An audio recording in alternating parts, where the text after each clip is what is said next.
Okay, so God said that there be light, and there was light, and God saw that the light was good. Okay, so after God saw that the light was good, God separated light from darkness. God called the light day and the darkness night. And there was evening, and there was morning, and one day. Okay, and one day obviously meant like, the cyclical, the cycles. Yeah, one day all of a sudden everything could just like change or whatever. Just one day. But we're gonna take that as just like, so far there was just one day, right? As we're sort of taking it slow as God is creating the heavens and the earth and all that. So my interpretation of this was sort of a metaphor for morality, good and evil. And you could also say that like, oh, let there be light could also be an explosion, and that's what the light and the darkness. Right here, let there be light.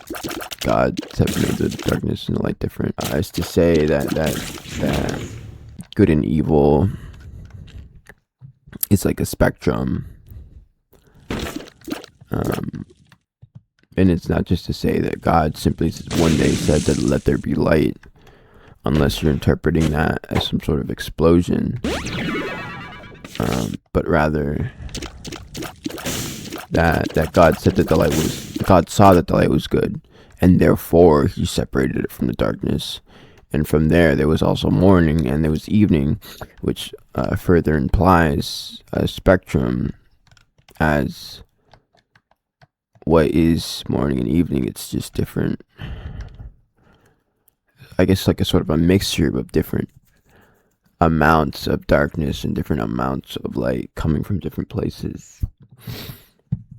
And I think that forms a sort of a spectrum, as the morning light through the sun setting is a sort of a slow gradient